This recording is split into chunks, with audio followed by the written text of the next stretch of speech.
Selamat malam hadirin dan hadirat di mana-mana Anda berada. Kembali bertemu Om Wai dalam E-Talk Show with BHN.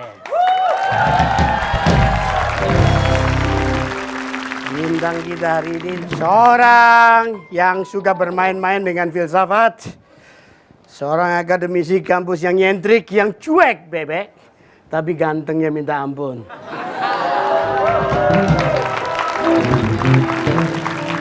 Ini dia orangnya, si jali-jali, Rocky Gerung.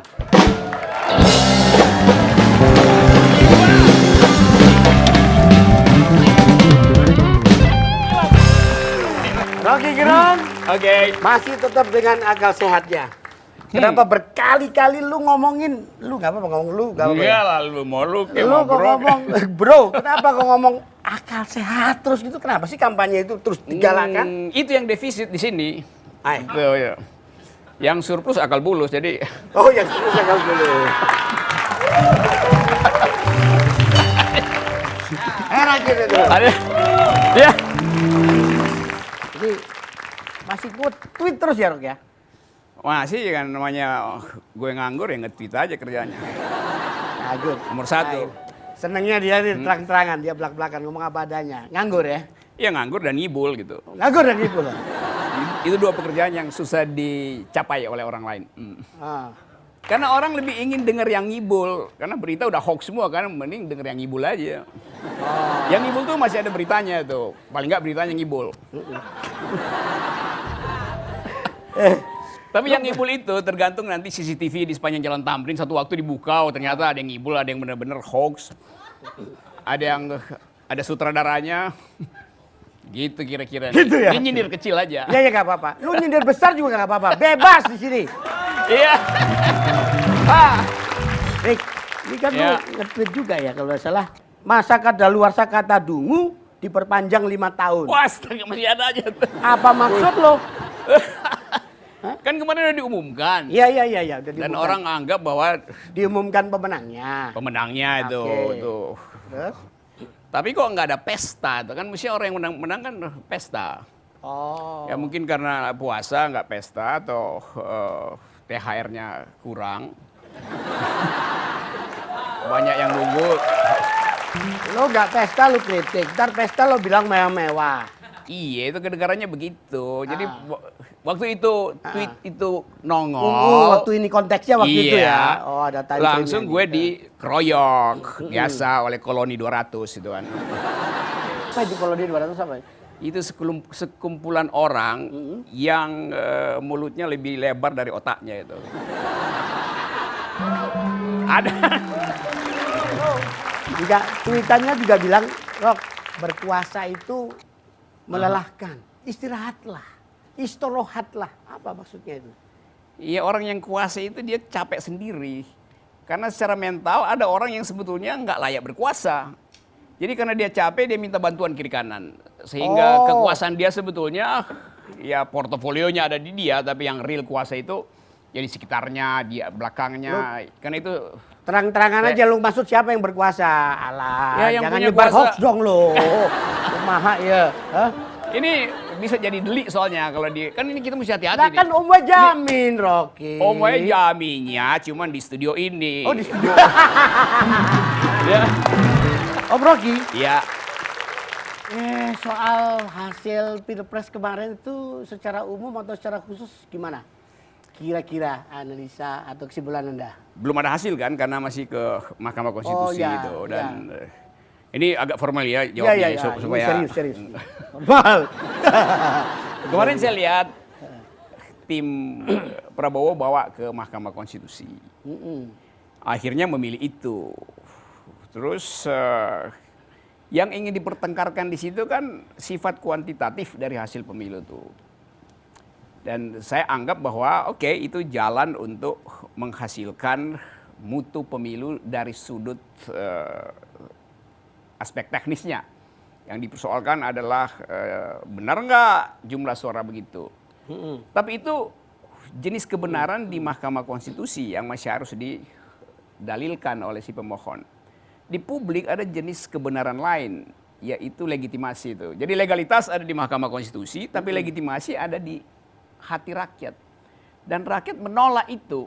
Loh, tapi rakyat sebelah mana dulu, Rok? Bahkan rakyat kan, satu, iya itu kan. Rakyat kan katanya KPU yang mengumumkan kemarin itu, jumlahnya kan sudah sebagian besar ke Jokowi. Justru sebagian besar itu yang dipertanyakan oleh rakyat yang lain. Kan jadi ini sebetulnya pertarungan antar rakyat aja. Nah, memang Mahkamah Konstitusi itu boleh memeriksa kasus. Tetapi sebetulnya lebih dari itu dalam pendapat saya, Mahkamah Konstitusi itu mesti melihat dengan sudut pandang lain, yaitu protes publik. Dan itu nggak mungkin sekedar dibuktikan dengan selisih angka gitu. Jadi kan mesti dibuktikan bahwa selisih yang diperlihatkan oleh KPU bisa dinyatakan keliru bila ditemukan lebih dari itu oleh BPN, kan begitu kan? Jadi itu menghitung sebetulnya. Dan hitungan itu kan rumit. Kita lupa bahwa salah satu tugas dari Mahkamah Konstitusi adalah menjamin pemilu yang jujur dan adil. Nah, kata jujur dan adil itu kata yang kualitatif, yang nggak ada di dalam kalkulator pemilu. Jujur dan adil itu adanya di hati manusia, di hati orang itu. Jadi dia yang merasakan iya benar bisa dibuktikan, dibatalkan jumlahnya. Tapi kok gue rasa ada yang nggak jujur dan ada yang nggak adil. Jadi sifat jujur dan adil itulah yang harus diperiksa oleh Mahkamah Konstitusi itu.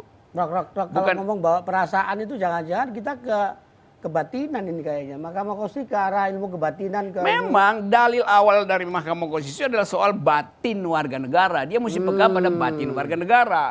Bukan sekedar nerima kasus lalu diperiksa kasusnya masuk akal apa nggak masuk akal. Ini masuk hati apa nggak masuk hati. Tapi kalau kasus yang namanya Mahkamah Konstitusi, konstitusi, hukum adalah legal formal urusannya. Memang karena itu tadi gua bilang. Salah gua gak ngalang ini ya apa ya? Gua terangin ulang deh.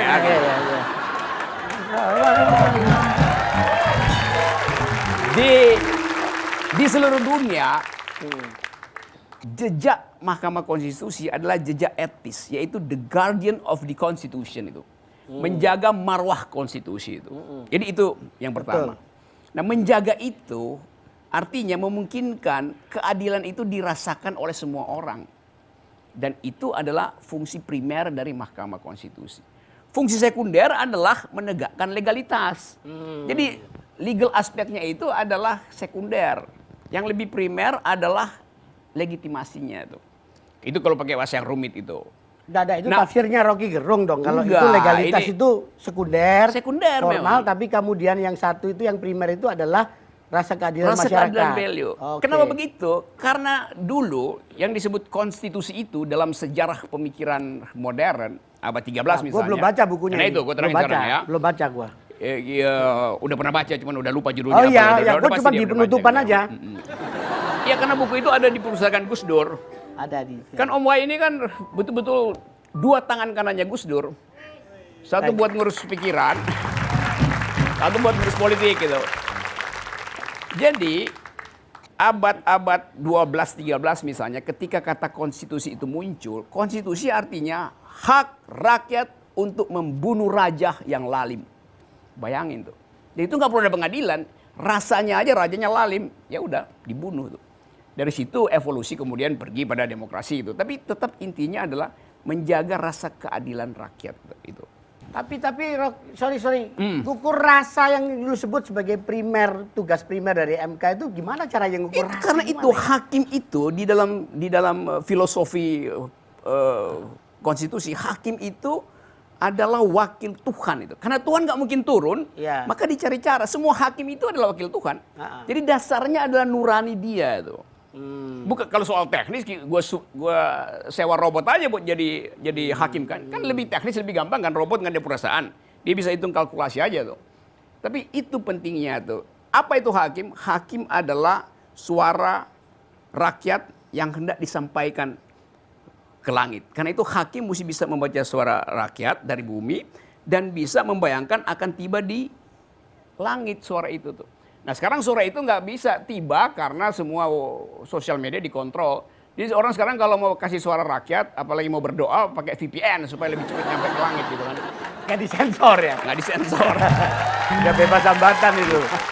Arti dari kalimat ini sangat mendalam, tapi sebelum itu mari kita dengarkan rezeki yang lewat ini, Rok.